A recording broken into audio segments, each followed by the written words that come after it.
সেদিন লাঞ্চে বেশ একটু অন্য ধরনের কিছু খেতে ইচ্ছা করছিল, তাই ঠাকুরবাড়ির অন্দরমহল ঘেটে এই রেসিপিটা বার করলাম। নমস্কার বন্ধুরা, সবাইকে স্বাগত জানিয়ে আজকে ভিডিওটি শুরু করলাম। সবার প্রথমে একটি কড়াইতে নিয়ে নিচ্ছি সাদা তেল। তেলটাকে একটু গরম করে আবার ঠান্ডা করে নিতে হবে। ওদিকে আমি নিয়ে নিয়েছি 4টে কাতলা মাছ।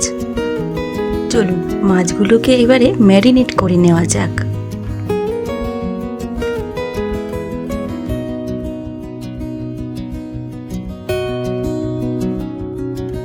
ম্যারিনেশনের জন্য নিয়ে নিয়েছি একটা বড় বাটি। এরপর একে একে দিয়ে দেব পেঁয়াজ বাটা, রসুন বাটা, আদা বাটা আর কাঁচা লঙ্কা বাটা।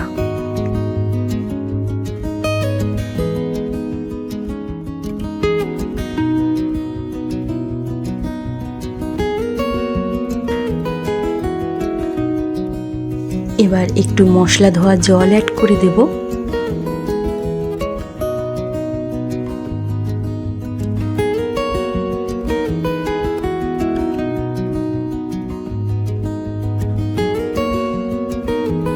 এখানে আরো একটু জল অ্যাড করেছি।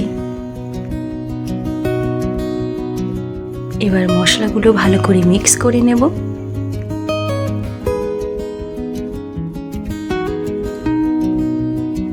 আর হ্যাঁ, স্বাদ মতো নুন আমি একেবারেই দিয়ে দিচ্ছি।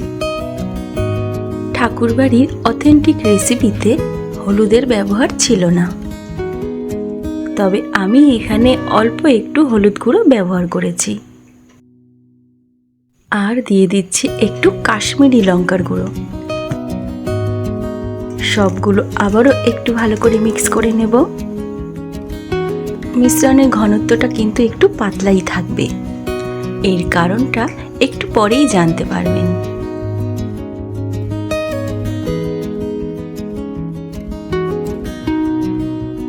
এরপর একটা বড় বাটিতে মাছের পিসগুলোকে নিয়ে নিচ্ছি।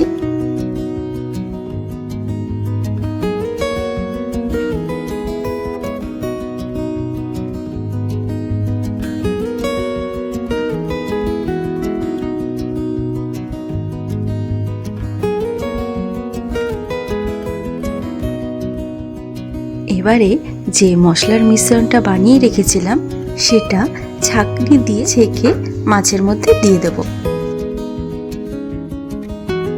এখানে সম্পূর্ণ মশলাটা নেব না, শুধু মশলা গোলা জলটাই দিয়ে দেব।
এবারে যে তেলটা গরম করে ঠান্ডা করে রেখেছিলাম সেটা এখন দিয়ে দেব।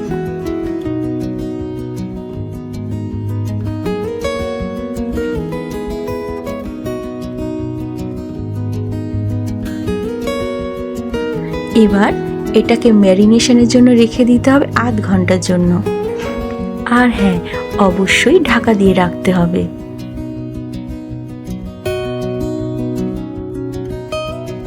ফিরে এলাম আধ ঘন্টা পরে।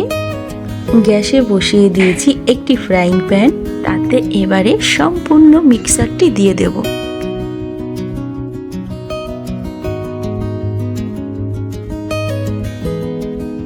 এই যে সিজন চেঞ্জ হচ্ছে, কখনো ঠান্ডা কখনো গরম, এই সময় শরীর সব থেকে বেশি খারাপ হয়।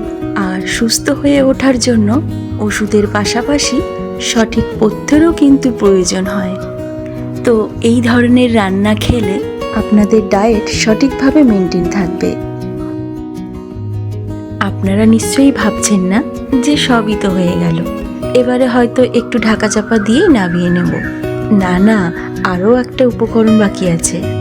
আচ্ছা, 3-4 মিনিট কিন্তু ঢাকা দিয়ে রাখতে হবে।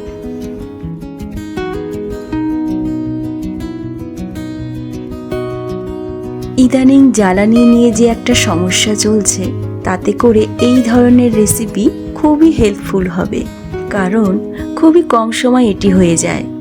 শুধু আগে থাকতে প্রিপারেশনটা করে নিতে হয়।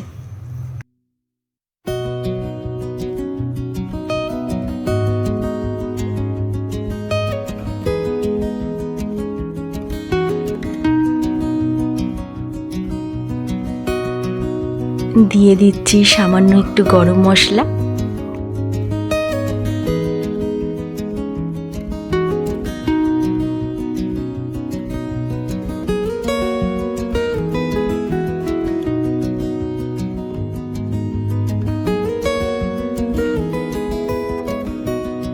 এই যে এবারে দিয়ে দিতে হবে হাফ কাপ মতো দুধ।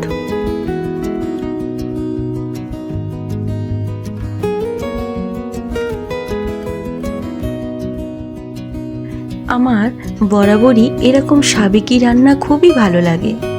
সিম্পল হয় কিন্তু স্বাদ হয় রাজকীয়, আর 5টা রেসিপির থেকে ঠিকই আলাদা করে রাখে। দুধ গরম মশলা দিয়ে আরও কিছুক্ষণ ঢেকে রাখবো।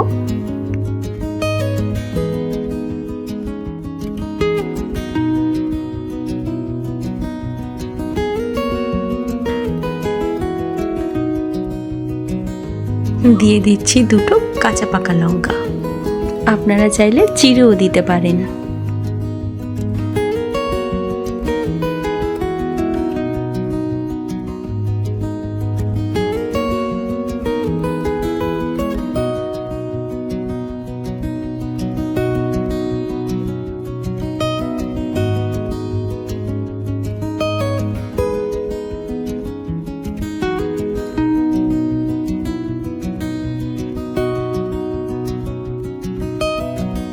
তো দেখলেন তো কত সহজে তৈরি হয়ে গেল ঠাকুরবাড়ির রেসিপি। তো বন্ধুরা, আজকের এই রেসিপি কেমন লাগলো কমেন্ট করে অবশ্যই জানাবেন। আর যদি ভালো লাগে লাইক করে দেবেন, শেয়ারও করে দেবেন। আর চ্যানেলে নতুন এসে থাকলে চ্যানেলটিকে সাবস্ক্রাইব করে পাশে থেকে যাবেন। আজ তাহলে আসি, সবাই ভালো থাকবেন, ধন্যবাদ।